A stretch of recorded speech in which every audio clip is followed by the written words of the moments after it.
সমন্বয়কদের মধ্যে এমন কথা এসেছে বঙ্গবন্ধুকে আমরা জাতির পিতা মানি না, আপনার কাছে কি মনে হয়?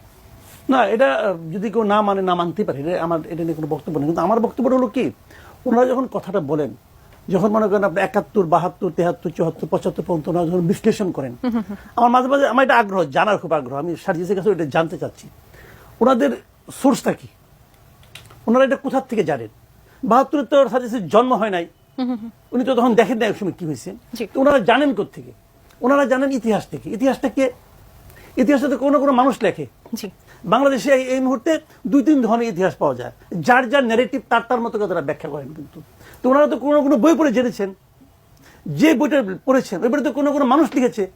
তো ওই মানুষটাকে জাস্ট একবার ভাবেন, ওই মানুষটা কে? ওই মানুষটা তো কোনো কোনো পলিটিক্যাল পার্টি করেন, অথবা কোনো কোনো রাজনৈতিক দর্শনের সঙ্গে ওনার এক ধরনের অ্যাফিলিয়েশন আছে।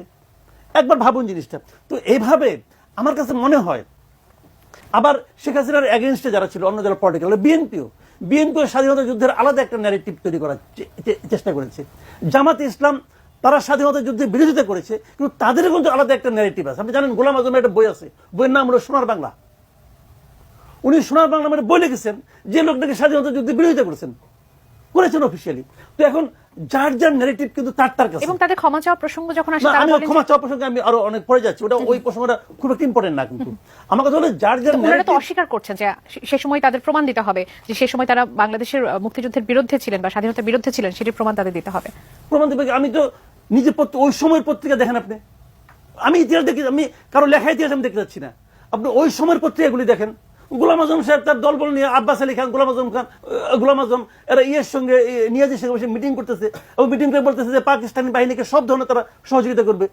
That was their political decision. আমি একটা কথা বলি আপনাকে, ওটা তাদের রাজনৈতিক সিদ্ধান্ত ছিল, কিন্তু ওই সিদ্ধান্তর আলোকে রাজাকার বাহিনী গড়ে উঠেছিল।